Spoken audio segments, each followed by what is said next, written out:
Hey guys, what's up? I'm Utsav Banka, and in this video I want to talk to you about Samsung's latest Note series lineup.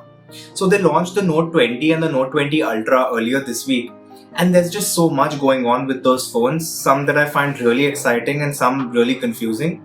So even though I don't have the phone with me, I thought I'll make this video to tell you guys what I think about it. First, let's talk about the Note 20 Ultra. It's Samsung's latest and greatest flagship offering and sits there right at the top with their S20 Ultra.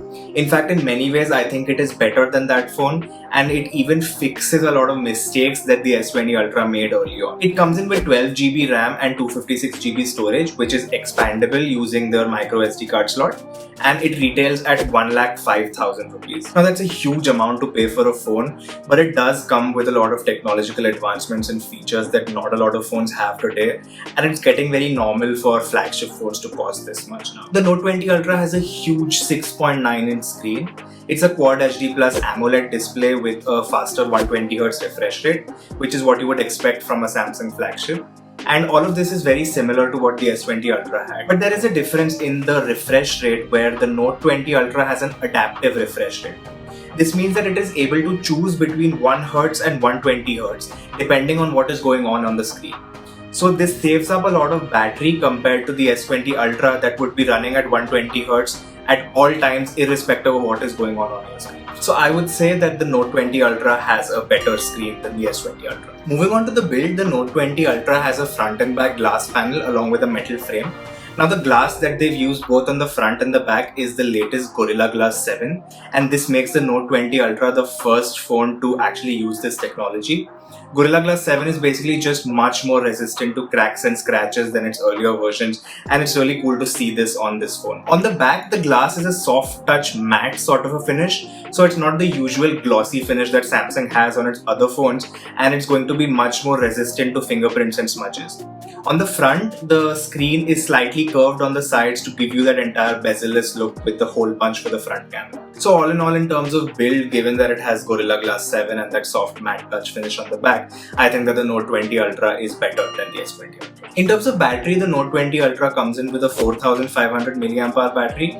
Now this is smaller than the 5000 mAh battery on the S20 Ultra. Yes, the Note 20 has the adaptive refresh rate that will allow it to save on some battery, but I don't know if that will be enough to meet the 5000 mAh battery on the S20 Ultra. So in terms of battery on paper, I would give the win to the S20 Ultra. In terms of some other features, the Note 20 Ultra has an ultrasonic in-display fingerprint sensor, and it also has the IP68 water and dust certification. This is very similar to what was there on the S20 Ultra, and there are no major changes here. Now let's talk about the camera. The Note 20 Ultra has an amazing top-of-the-line camera that I think can be used in a professional environment as well.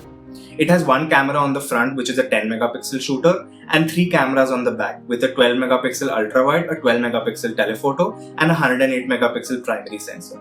It has all the features where it has 8K video recording, optical image stabilization, and a pro mode where you can even tweak a lot of features in your video, audio, and image quality. All of this compares really well with the S20 Ultra, but the Note 20 Ultra makes some amazing improvements in camera. It drops the fourth camera that the S20 Ultra had and instead includes a laser autofocus sensor. Now the S20 Ultra was known to have some issues with focusing on objects when shooting video, and Samsung did fix that with some software updates, but it's amazing to see that they've actually included a dedicated laser autofocus sensor in the Note 20 Ultra to fix this. Also, the S20 Ultra boasted that 100 times zoom feature that I'm sure no one really used, and Samsung realized that and has scaled it down to a 50 times zoom on the Note 20 Ultra. So all in all, I would say given the improvements that the Note 20 Ultra has made over the S20 Ultra, it is the better camera. Now let's talk about the S Pen. It's what makes the Note device a Note device. Samsung's made some amazing improvements over the years in the S Pen with each Note device that it launches. But this year, the improvements really hit the mark. They focused on something called latency. Latency is basically the time it takes between the S Pen to actually touch the screen and for it to give you an output. So in the earlier Note devices, this latency was at 42 milliseconds, and Samsung has brought it down by almost 5 times to 9 milliseconds. This matches the Apple Pencil and it will give you a really fluid experience, and it will feel like you're actually writing on the screen. In terms of the processor, the Note 20 Ultra comes in with the Exynos 990 chipset here in India, which is the same as that used in the S20 Ultra.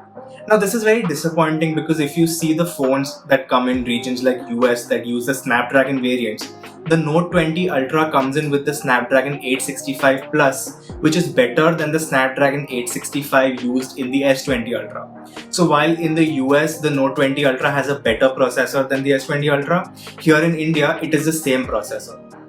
Now, I've spoken about the difference between the Exynos and the Snapdragon chipsets in my videos earlier, the link to which is somewhere up here if you're interested in watching it. But the gap just widens between the Note 20 Ultra variant of the US and the Note 20 Ultra variant here in India.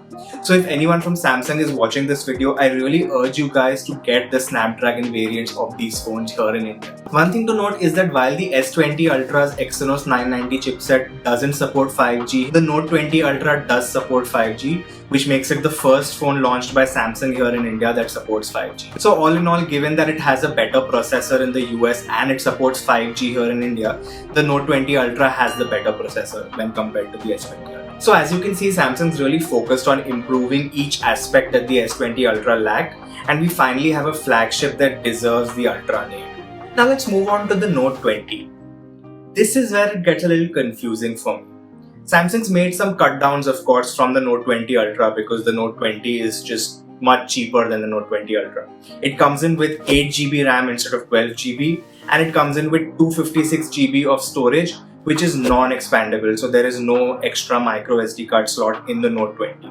The Note 20 comes in at 78,000, so it's approximately 30,000 cheaper than the Note 20 Ultra. In terms of the processor, the Note 20 has the same Exynos 990 chipset here in India and the Snapdragon 865 Plus chipset in regions like the US. But here in India, it does not support 5G and will be a 4G only phone. In terms of the S Pen, it has a 26 millisecond latency and not the 9 millisecond latency of the Note 20 Ultra, but it is still a huge improvement from the 42 millisecond latency of the older Note devices. In terms of camera, it has a triple rear camera setup with a 12 megapixel primary, a 12 megapixel ultra wide, and a 64 megapixel telephoto. On the front, it has a 10 megapixel shooter. It supports the same 8K video recording with optical image stabilization. Instead of the 50 times zoom on the Note 20 Ultra, this has a 30 times zoom. In terms of battery, it has a 4300 mAh battery instead of the 4500 mAh battery. My point is that these features are appropriate cut downs, and it makes sense given that you were paying 30,000 less for the Note 20. But when it comes to the screen, it's a smaller 6.7 inch screen, which is still an AMOLED display, but it comes in at full HD resolution and not Quad HD. And it also has the normal 60Hz refresh rate. In terms of the build, it does have that soft touch matte finish on the back, but it is not glass, it is plastic. So all in all, the Note 20 is a slightly confusing phone. I mean, there is something wrong about paying 78,000 for a full HD screen with a 60Hz refresh rate and a plastic back. I mean, even against Samsung's own S20, I would find it very difficult to recommend the Note 20 because the S20 comes in cheaper and offers you much better features in terms of build and display. So that's it for my video today. If you liked it, please share and subscribe to my channel. Catch you guys in the next one.